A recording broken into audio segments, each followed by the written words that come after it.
I had recently come up and found some trees laying across some of the roads in our local forest, and instead of going through them, a lot of people had created bypasses around them, creating new roads.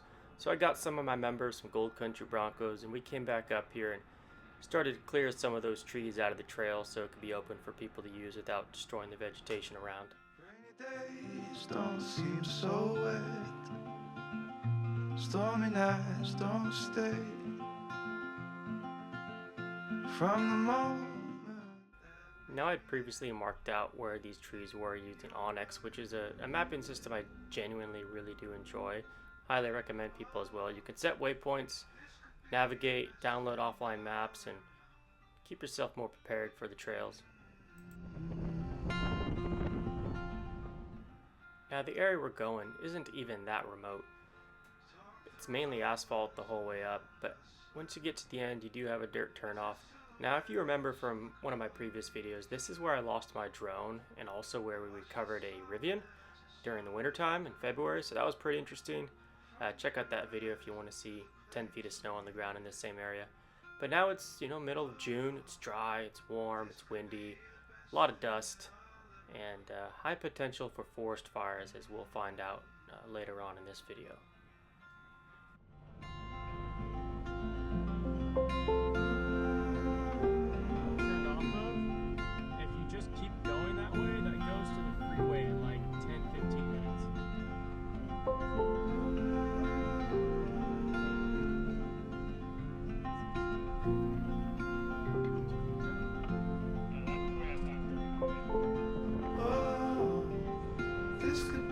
Best thing that I'll ever know.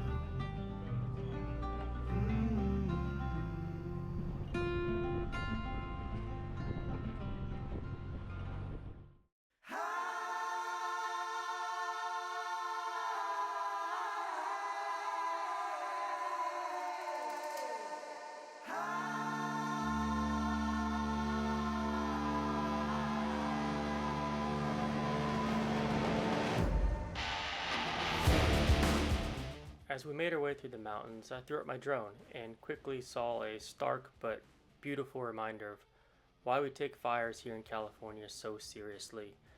As we slowly went from beautiful green to dead, burnt trees and ash, it was a sobering reminder of why I have my saying, cool your ash and pack your trash.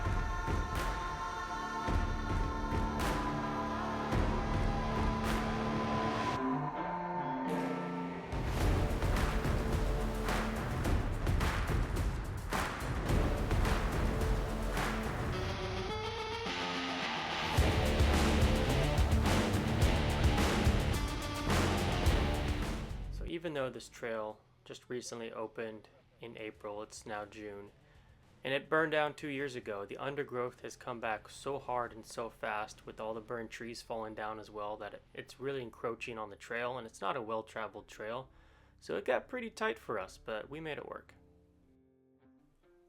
So we made it to the site of the first 2 trees, and guys, I just want to take a second to talk about something. Bypasses are not allowed. Creating your own bypasses are not allowed. If you are not equipped to make it through an obstacle, whether it be a rock or a downed tree, you are not entitled to make bypasses and go around the obstacle if a established one does not already exist. You can see here in this video shot of where people have been traveling around the downed tree. That is not okay. So one of the issues we have out here, and something we really stress, is stay on the trails at all times. As you can see, we have 3 trees across the trail on this particular path. And instead of solving the issue or going back home or getting a chainsaw or even an axe or a winch, people are creating their own paths around, which destroys the vegetation and is the quickest way for the Forest Service to close our trails down. So guys, do yourselves a favor, do everyone else a favor, stay on the trail, come prepared, cool your ash, pack your trash. As you can see, we're in the middle of a fire zone right now. This whole entire forest burnt down 2 years ago from a campfire. So let's keep everything open. Are we gonna winch this one, or are we gonna brute force it?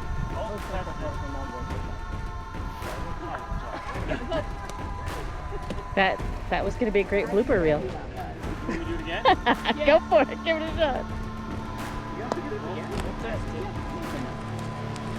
No, we're gonna winch that one. Actually, I moved that. I also just want to take a second and recognize the awesome members we have in our group, Gold Country Broncos. I put out a request for help and was met with a resounding reply of all sorts of people from Bay Area to general Northern California area that all came out. Some even spent the night, made a many-mile journey to come help us clear this trail, as well as some other trails that day. So huge shout out to these folks. They worked their butts off and it's greatly appreciated. Well, we finished the first 2 trees fairly quickly actually. I was surprised. It only took about 10 minutes. But this third one, it was a beast. It took us a good hour to cut this thing, trim it down, cut it in pieces, and then finally winch it off in a way that would cover the bypass. But I want to note how established this bypass is. People have been going around this tree for so long, it almost looks like the road goes around it now instead of through it. But no, the road goes where the tree is. People have created additional routes around it, and we are not allowed to do that. That is how we get our forests shut down. Well, after getting the trail cleared, it was time to go to the top, celebrate by enjoying a beautiful view of the surrounding mountains. This place had a good overlook of the entire Sierra Nevadas, going from the mountain ranges surrounding Tahoe all the way between Highway 80 and Highway 50, and it truly was a beautiful day. But couldn't stay there long because it was time to move on to the second part of our journey, which would well, be looking for more places to camp during the summer.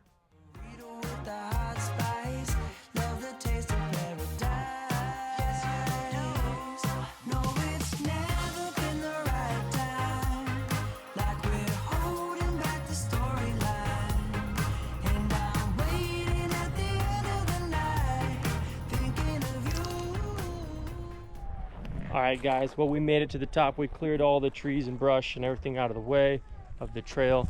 Make sure, when you're doing that, keep in mind you can only cut down trees that are dead across the road. You can't just go into the woods and cut down what you want. That's not allowed. Don't do that. But we're done. We're wrapping it up. Enjoyed the view at the top of the trail for a while. We don't have an agenda, so we're just going to go cruise down some local trails. I don't know this particular area very well. Check out some other trails, check out some spots next to the creek, find some future camping, just do some scouting, have fun. That's it. So stick along, let's continue on. So after we had finished our work project for the day, we elected to go out, like I said, and look for some campsites. Our goal was to find something along the river that was flowing through the area. Unfortunately, we could not find anything next to the river. We did find some cool spots that were pretty close, where I'll probably go camping in the future, maybe even do a snow camping trip up in this area. I think that would be pretty cool. But every spot we found next to the river, unfortunately, was at a cliff, and you had to hike down a cliff to get to it. But I'll show you some shots later of the river, and it was still a pretty good view. We did see a mama bear with her 4 cubs. That was pretty cool. And then, of course, shortly after we set foot into this other trail, we encountered yet another tree that had fallen across the road with the bypass that people were creating.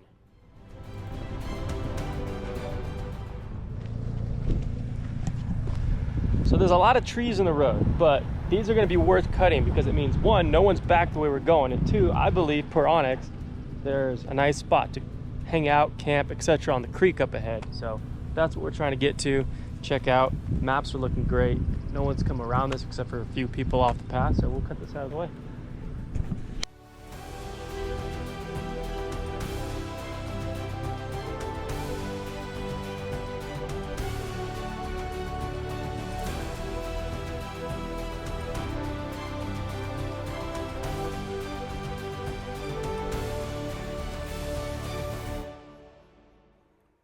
Well, we spent about another good 2 hours driving around exploring trails. Found a lot of really good camping spots. No, I'm not going to spill out where they were. You got to come on an adventure for me to share my spots with y'all. But all in all, good time, great people, had a blast. Always a good time wheeling.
Alright guys, that is going to be it. That's going to be a wrap for this video. Got the trails cleared a few more trees on another trail. Found the water, but it wasn't quite what we were hoping. We weren't able to quite access it on this particular section of trail, but there's dozens of other trails in this area to explore later on. So that's it. Cool your ash, pack your trash. Thanks for watching. Subscribe. There's a mini Jeep about to enter the chat.